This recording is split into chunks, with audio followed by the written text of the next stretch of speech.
Sigo, chicos. Entonces, esta nueva relación jurídica que yo les contaba tiene las particularidades de que hace que nosotros dejemos por un tiempo de lado la ley sustancial, digamos, ¿no? O sea, el Código Civil y Comercial va a aparecer en escena el día que el juez dicte sentencia y va a decir que va a fundar su sentencia en la norma tal y cual del Código Civil y Comercial.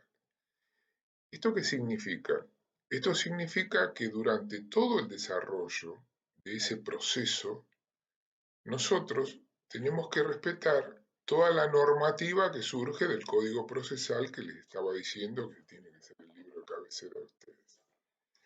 Entonces, toda esa normativa hace de que tengamos que ajustarnos a otra ley, a otras pautas y por lo tanto al desarrollo eh, de una secuencia unida por diferentes partes que tienen que ver con lo que nosotros llamamos subsistemas. Yo ahora voy a hablar del proceso entendido como sistema, pero que usted quiere que vean cómo se deja de lado el derecho sustancial para entrar en otra órbita, que es la del derecho procesal, para concluir en una sentencia que hace operativo al derecho sustancial, porque la sentencia va a decir conforme lo que dice el derecho sustancial, pero mientras tanto todo el desarrollo se hizo sobre la base del derecho procesal.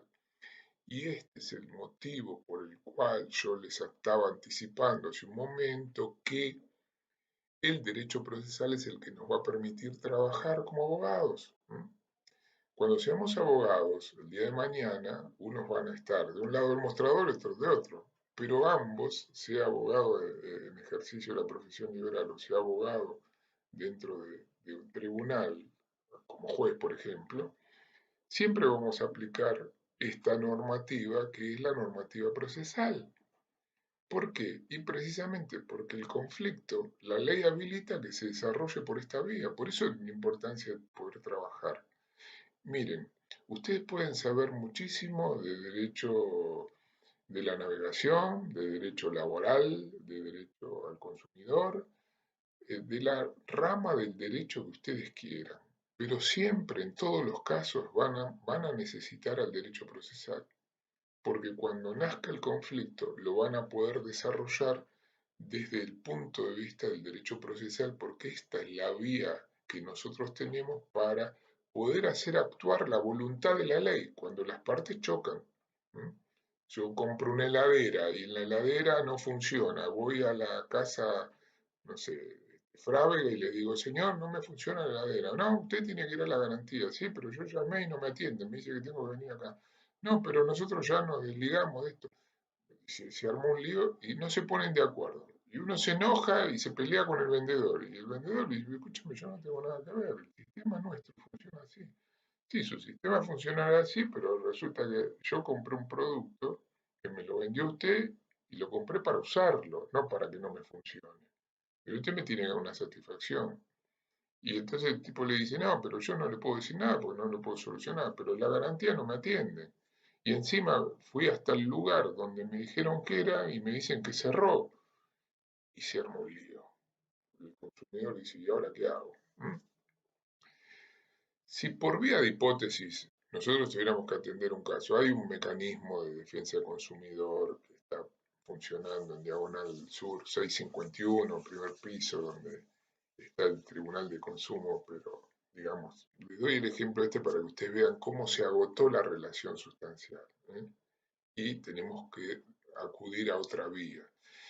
La importancia que tiene el derecho procesal es precisamente que es una materia que tiene autonomía, es una materia independiente de todas las demás materias.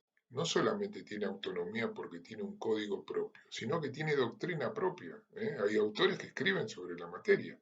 Y entonces, ¿qué es lo importante para un abogado? Y lo importante para un abogado es indefectiblemente tener un código procesal comentado. Todos los abogados tienen un código procesal comentado. ¿Y por qué hay un código procesal comentado? Porque es lo que utilizamos todos los santos días de Dios para trabajar. ¿eh? Y tenemos que ubicarnos, y para poder ubicarnos siempre lo que necesitamos. Es como, vieron que los médicos andan con el estetoscopio colgado, bueno, como si nosotros tuviéramos el código procesal colgado. Más o menos así es la cosa. Y entonces, cuando nosotros hablamos de la autonomía del derecho procesal, hablamos además de la unidad del derecho procesal. ¿Por qué?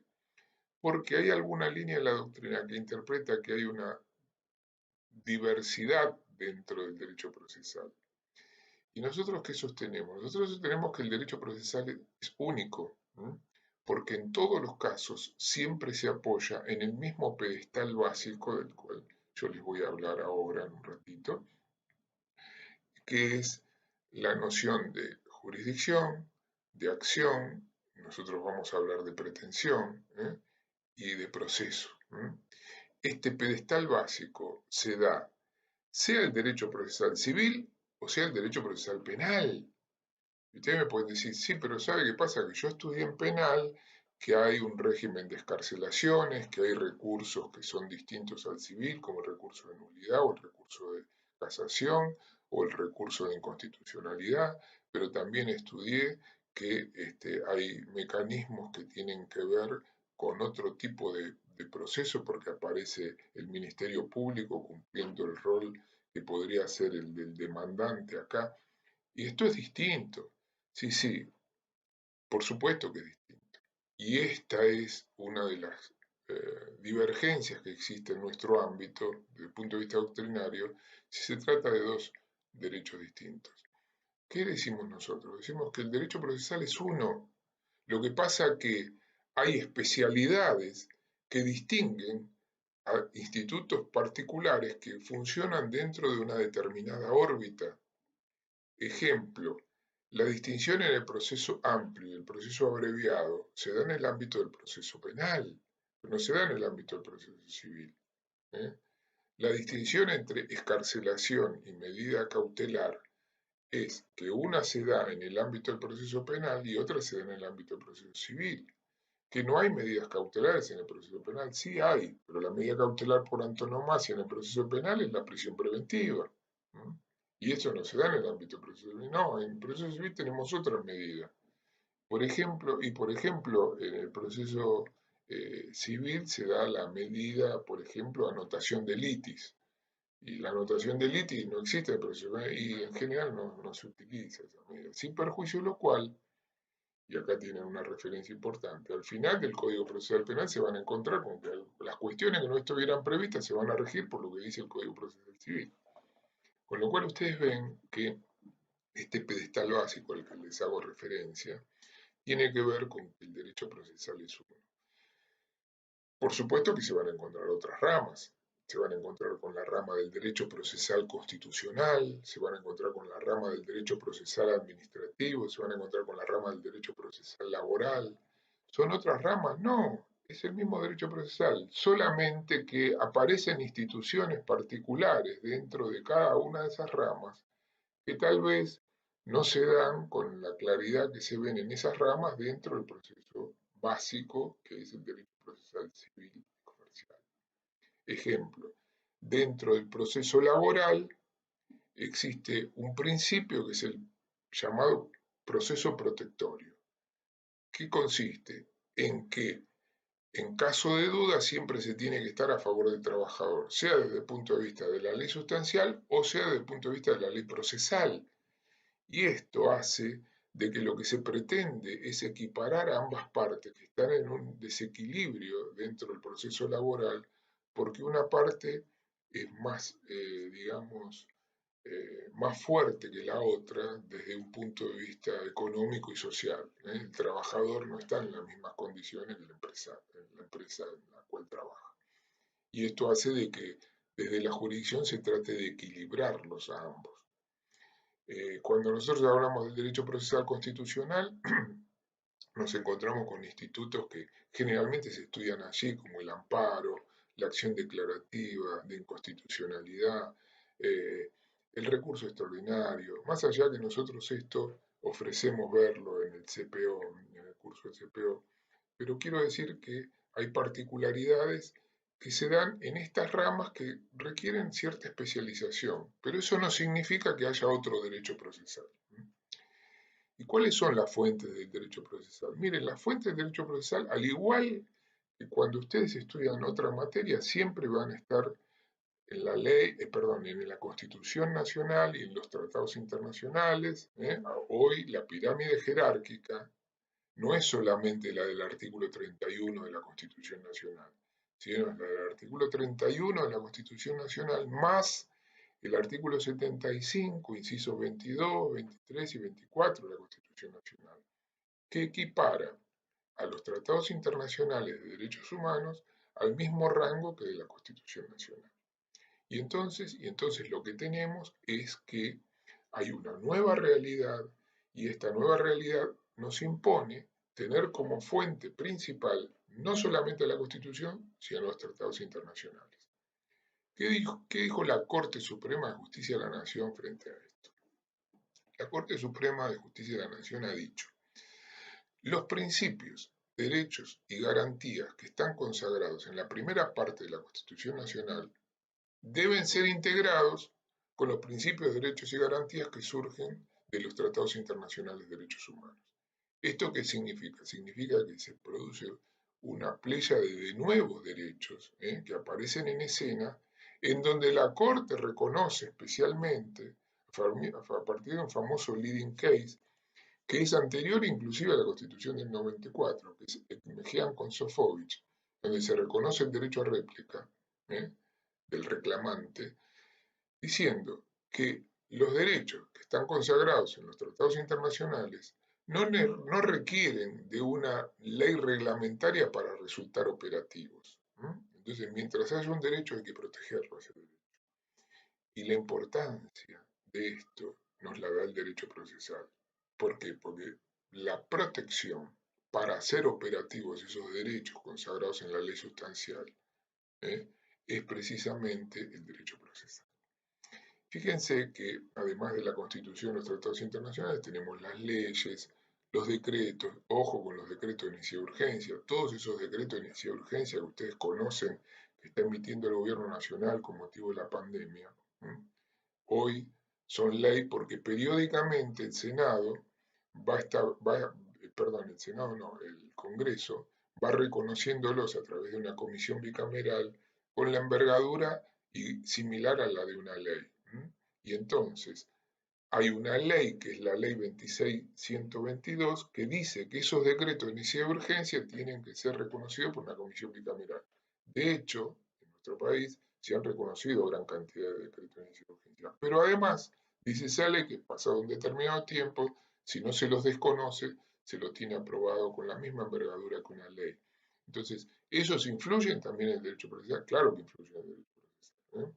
Fíjense que algunos de ellos disponen, por ejemplo, que no se pueden llevar a cabo suspensiones de índole laboral, no se pueden llevar a cabo despidos, esto tiene un impacto directo en el proceso laboral.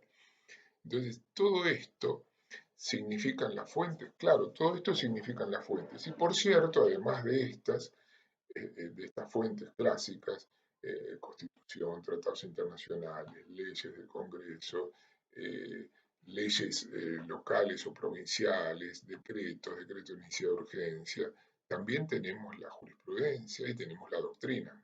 Y todas estas son fuentes del derecho, todas son fuentes del derecho procesal, que tienen una particularidad, que la norma procesal, más allá de su aplicación en un espacio y un tiempo determinado, tiene la particularidad de una dinámica muy especial. ¿Por qué? Porque esa dinámica que tiene la norma procesal hace de que frente a una determinada situación se pueda proceder de una o de otra manera. Les doy un ejemplo.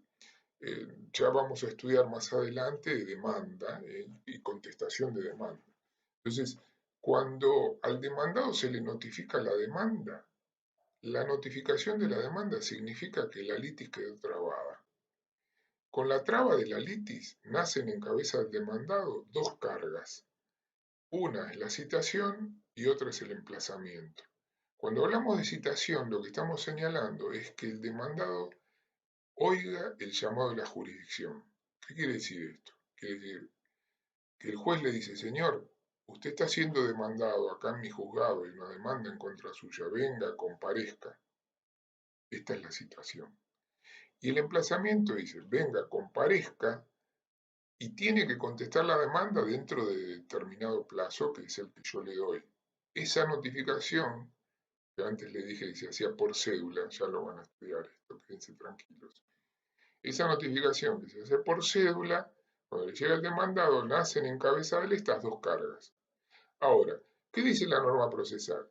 La norma procesal dice que tiene que comparecer y contestarla, pero también dice que puede no comparecer y no contestarla y entonces genera una serie de consecuencias. Entonces, una posibilidad es que comparezca y la conteste, la otra posibilidad es que no comparezca y no la conteste. O que comparezca y no la conteste. Toda esta dinámica está consagrada en el Código Procesal. Y entonces existirá un régimen para un caso, otro para otro, otro para otro.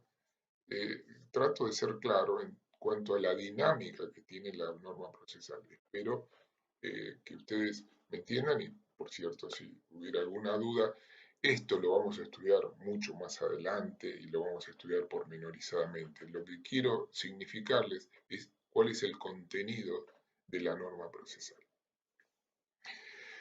Eh, Hablar de la historia del derecho procesal es muy largo, entonces en este punto yo lo único que quisiera hacer mención, para que ustedes, digamos, tengan una referencia, es que fíjense que hoy en día se habla de la importancia que tiene la oralidad dentro del proceso, ¿no? Y hay muchos juzgados en donde realmente se trabaja bien. Hay muchos que no se trabaja bien, pero bueno, esperemos que algún día esto se pueda ir solucionando. Pero lo cierto es que originariamente el proceso en el viejo derecho romano era un proceso oral, que se dividía en dos etapas, injude, injure e injudicio.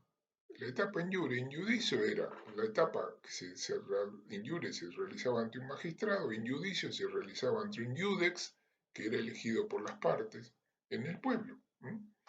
Y entonces, esto significa que nosotros no estamos descubriendo nada con la oralidad. ¿Qué sucede? Sucede que a través del tiempo, este proceso romano, sobre todo por la influencia que ejerció la invasión bárbara en el imperio, provocó de que el viejo derecho romano se viera influenciado por el derecho alemán.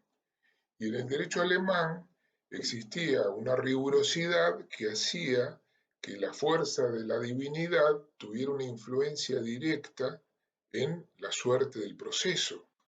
Y entonces el proceso se definía a veces por pruebas de ordalías. Las pruebas de ordalías, ¿qué eran? Y eran que a una persona que era imputada de un delito, por ejemplo, la hacían caminar durante 3 metros sobre el fuego y sobre la brasa ardiente. Después, si a los 2 días no tenía más lesiones en la planta de los pies, era inocente, si no era culpable.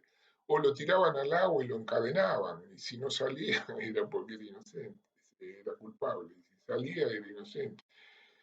¿Y saben cuál es la importancia de esto? La importancia de esto es marcarles a ustedes que en cada lugar del mundo se hace justicia de una manera distinta, ¿eh? Y nosotros optamos por un sistema de justicia que viene enancado en las raíces de lo que se conoce como civil law. ¿Mm? Para darles un ejemplo grueso, hoy en África, en el norte de África, hay una tribu que es la tribu de los Asande, que todavía siguen haciendo justicia, inoculándole veneno a un pollito. Y entonces el reo puede ser culpable o inocente según el pollito se muera o no, sobreviva o no. Esto convive con otro sistema de justicia. Ustedes habrán visto las películas americanas donde hay un jurado. En la película americana el testigo dice tal cosa y dice, el testigo dijo tal cosa, entonces el documento ese no vale. Entonces la prueba es más importante, la declaración del testigo, por el valor que se le asigna a la palabra en esos sistemas, que es la prueba documental. Y nosotros funcionamos de otra manera, porque nosotros decimos, no está escrito ese documento, no, lo que dijo el testigo tiene otro valor. Entonces vamos a estudiar en el curso, cuando estudiamos prueba, que unos medios de prueba son más fiables que otros, pero para nuestra idiosincrasia, nuestras pautas culturales. Por eso nosotros estamos influenciados por el civil law. a diferencia de otros sistemas que en forma genérica en el mundo occidental los podemos dividir entre el civil law y el common law, ¿no? Common law aplica otro sistema de trabajo, que es la técnica del case management, los ingleses la llevan muy bien adelante, pero es otro sistema. Nosotros venimos con un sistema en donde ese viejo derecho romano, influenciado por el derecho alemán, provocó de que en la Edad Media, por el fuerte influjo que provocó la Iglesia, naciera un derecho que se lo conoció como derecho común. Ese derecho común, perdón, ese derecho común es el que de alguna manera nos llega a nosotros, sobre todo por la influencia que ejerce España en nuestro país, ¿no? Algunos hablan de la madre patria, y entonces nosotros somos recipiendarios de la vieja ley de enjuiciamiento civil española, primero la de 1855, luego la de 1881, y esa influencia generó en nosotros una codificación muy particular que de algún modo se rompe en el año 1967, porque en el año 1967 se sanciona el código que ustedes tienen. Ese código que ustedes espero que vayan a comprar, gordito, es el código que rige en la actualidad y ese código es el que nos permite poder explayarnos sobre la materia y sufrió muchísimas modificaciones. Piensen que estamos hablando de 1967 y la gran influencia que ejerce el derecho procesal italiano en nuestro código hace que tengamos un código bien marcado dentro de la órbita del civil law, con un procedimiento escrito muy marcado, con todas aquellas influencias que, digamos, solamente me interesan señalárselas a ustedes para que sepan de dónde venimos, nada más que como simple referencia. Y dentro de ese código, uno de los aspectos más importantes es que nosotros empezamos a estudiar el código a partir de lo que es la voz jurisdicción. Empieza el código hablando de la jurisdicción. Y cuando hablamos de jurisdicción, ¿a qué nos estamos refiriendo? Acuérdense que yo les decía que hay un pedestal básico en el que se apoya el derecho procesal, que es jurisdicción, acción y proceso. Cuando hablamos de jurisdicción, ¿a qué nos referimos? Miren, a mí me interesaría que ustedes primero no se confundan con la voz jurisdicción. ¿Por qué? Porque muchos la confunden con la voz competencia. Entonces, la pregunta que yo siempre hacía en clase cuando podíamos ir a la facultad, claro. Es decir, díganme, para ustedes, ¿qué es la jurisdicción? Y en la mayoría de los casos siempre la interpretaban como un ámbito territorial, en donde se desarrollaba una actividad. Y este ámbito territorial no está mal que se piense así, porque hay una raíz política que tiene la voz jurisdicción que nadie la puede desconocer. Entonces se habla de la jurisdicción de la provincia de Buenos Aires, de la jurisdicción de la provincia de Córdoba, etcétera, etcétera. Pero nosotros a la voz jurisdicción no la tenemos que confundir con la voz competencia, y la competencia está vinculada con el aspecto territorial. Entonces, para no confundirlas a ambas, a mí lo que me interesa es que ustedes cuando hablamos de jurisdicción piensen en el origen etimológico del término jurisdicción, que es iuris dictio, o ius dicere, o iudicium, todos de alguna manera términos sinónimos. ¿Qué quiere decir iuris dictio, ius dicere, iudicium? Quiere decir el derecho. Y decir el derecho lo dice el juez. ¿Cuándo lo dice el juez el derecho? Cuando dicta sentencia. Y esta es la potestad jurisdiccional de resolver el conflicto dirimiéndolo a través de una norma que es individual, porque tiene efecto solamente entre las partes, y en donde dice, tiene razón el actor, tiene razón el demandado, en fin, eso ya lo vamos a estudiar, quédense tranquilos. Pero esto a ustedes les permite pensar que jurisdicción no es lo mismo que competencia. ¿Por qué? Porque cuando hablamos de competencia, de lo que estamos hablando, es del ámbito de negocios de la autoridad en la clásica definición de Rosenberg. Y cuando lo llevamos al judicial, decimos, es el ámbito de actuación de la jurisdicción. Hay un ámbito dentro del cual puede actuar la jurisdicción.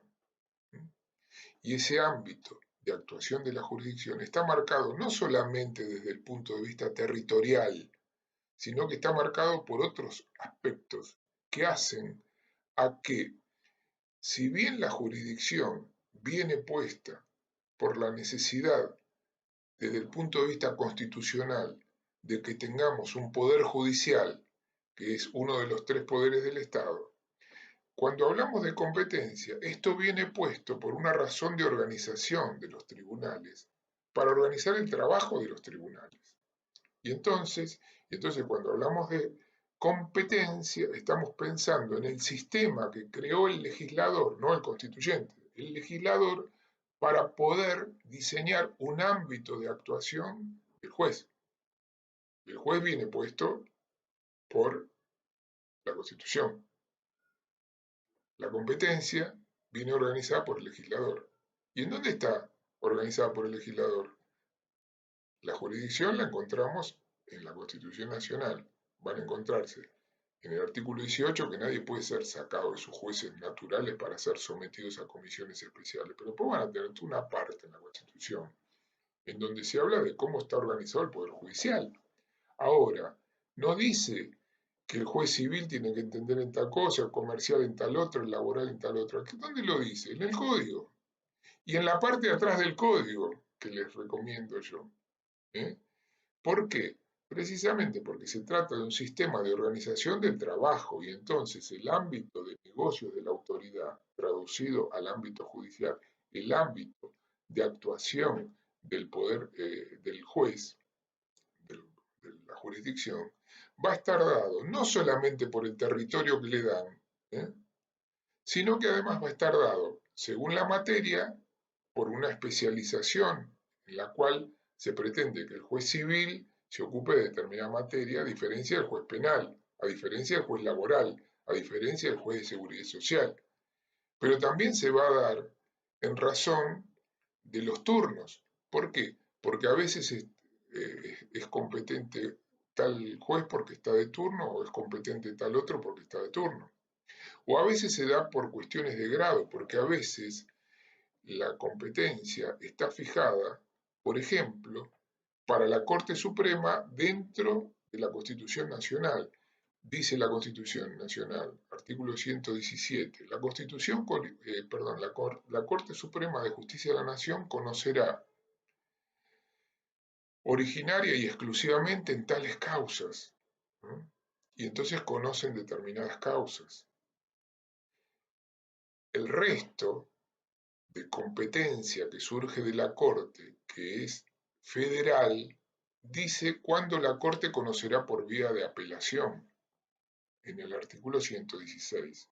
Y entonces, ¿qué tenemos diseñado? Tenemos diseñado una competencia que es exclusiva, que surge, además de ser exclusiva, es excluyente, que surge de la Constitución Nacional, pero el resto está toda relacionada y expuesta y diseñada dentro del Código Procesal y de las leyes complementarias al Código Procesal.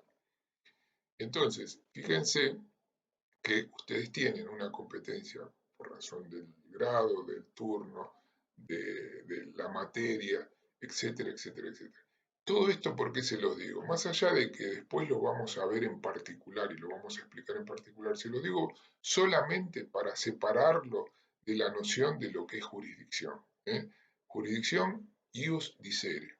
Y ahora vamos a hablar específicamente de la jurisdicción de modo tal de meternos en el primer aspecto de este pedestal básico que hace el derecho procesal. Cuando hablamos de jurisdicción decimos ius dicere, ¿qué es lo que queremos significar? Si les parece bien, hago otro break acá para grabar el último bloque y desarrollamos esto que estamos